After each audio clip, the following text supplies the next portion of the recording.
Olá, minha gente. Eu sou a professora Benizete Ramos, professora de graduação, mestrado, doutorado e advogada trabalhista. E nós estamos naquela série Por que revogar a reforma? Esse é o segundo vídeo, Por que revogar a reforma? Bom, nesse vídeo nós vamos falar da terceirização ampla. Primeiro vamos lembrar que a terceirização ela veio ao longo da história de alguma forma sendo flexibilizada. Primeiro para aquelas atividades sazonais. Segundo, para o trabalhador vigilante. Depois, o Tribunal Superior do Trabalho, através da súmula 331, permitiu para atividades meios e trouxe a responsabilidade subsidiária para as empresas tomadoras de serviço, que isso foi muito bom, foi um avanço muito grande, porque nós tínhamos vários problemas de empresas que sumiam do mapa e a gente não conseguia receber. Bom,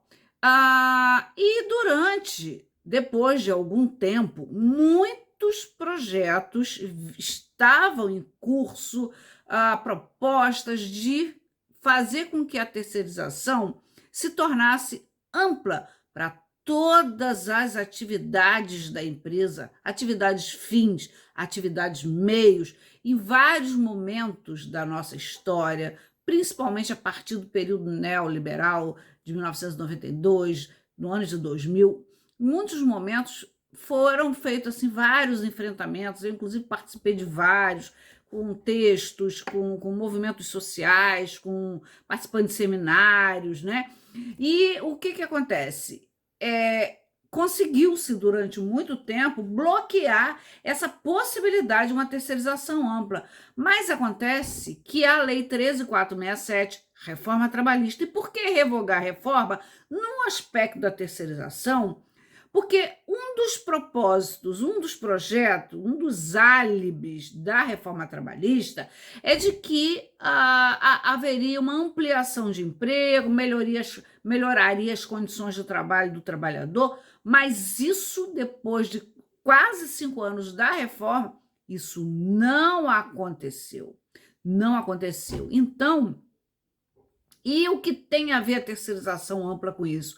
A terceirização, ela é um instrumento de piora das condições sociais do trabalhador, porque o trabalhador terceirizado, ele tem um salário menor do que o trabalhador direto da empresa tomadora de serviço. Os índices de acidente de trabalho no trabalhador terceirizado é maior em 20%. Há uma ausência de pertencimento desse trabalhador em relação à empresa. Ele não se sente empregado, ele não se sente como pertencente àquele núcleo empresarial, como, por exemplo, Petrobras e as terceirizadas. Ele não é um petroleiro, ele é um trabalhador terceirizado prestando serviço para a Petrobras.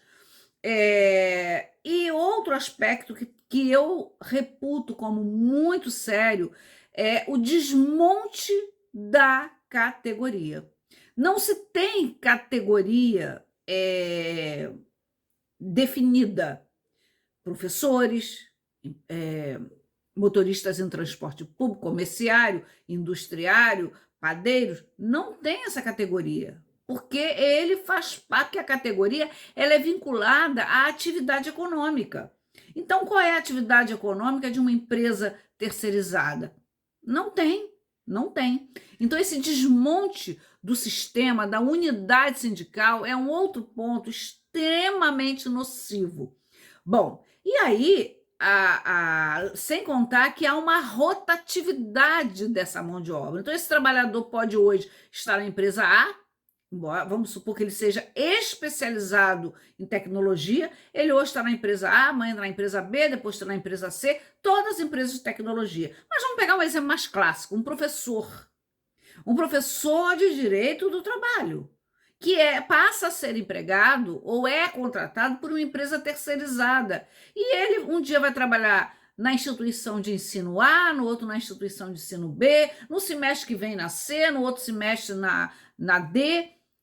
Quanto ele vai ganhar? Não sabe, porque ele não é da categoria dos professores do ensino superior. Então, ele vai ter um salário de acordo com ou com o que o mercado estiver praticando ou o que a própria empresa terceirizada decidir que vai pagar.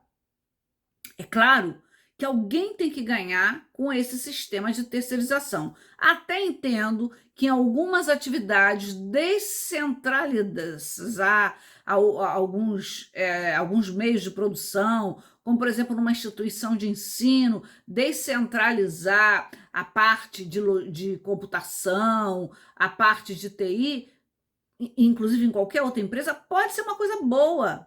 Terceirizar, por exemplo, serviço de vigilância, pode ser uma coisa boa, porque requer treinamento. Agora, uma terceirização ampla, onde uma empresa ela pode terceirizar todo tipo de produção, desde o início até a finalização, isso é muito nocivo para a classe trabalhadora. E a Lei 13.467, que eu gosto de chamar de reforma trabalhista, que é a reforma trabalhista que entrou em vigor em novembro de 2017, ela trouxe no seu parágrafo 2º a amplitude da terceirização. Está em vigor, está plenamente em vigor. E com isso ela alterou a Lei 6.019, que já tinha sofrido uma alteração antes, mas a alteração não foi tão invasiva e a Lei 13.467 foi lá e ampliou a terceirização. Então, trabalhadores terceirizados, terceirização é uma coisa ruim. O trabalhador ele não faz carreira, ele não tem um projeto profissional de construção, de pertencimento, de vinculação, nem vinculação afetiva ele desenvolve. Pode até ser que esse trabalhador fique muito tempo naquela tomadora de serviço, mas não necessariamente, porque muda as empresas terceirizadas de acordo com o tipo de atividade. Se for uma prestadora de serviço para o Estado, para a União, para o município, então, elas mudam conforme a necessidade aí de valores, de ajustes e de reajustes. Isso é muito ruim. E empresas privadas, então, isso é muito ruim.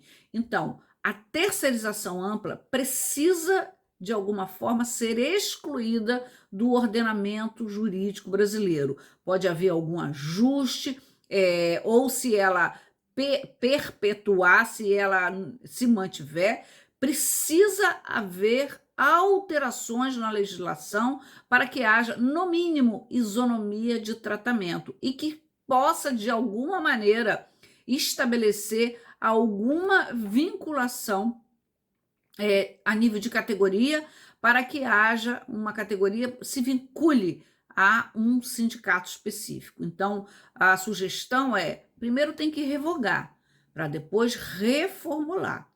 E eu não acho, inclusive, que a terceirização seja uma coisa boa para alguns setores empresariais.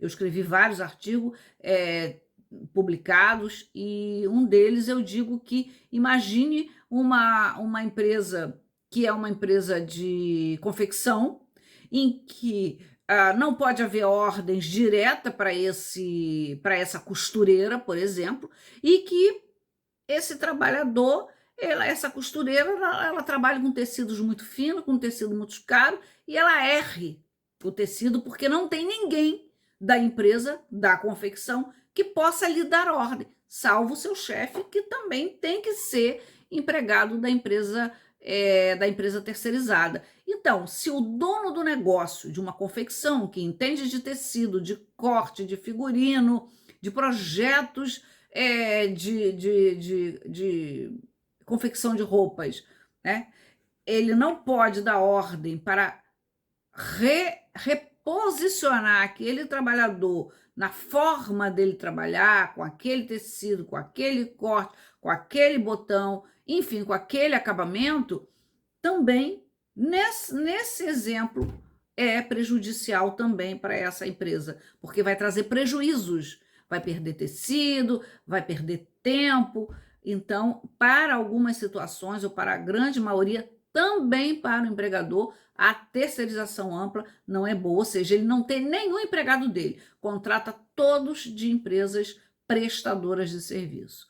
Então é isso, gente. Vídeo 1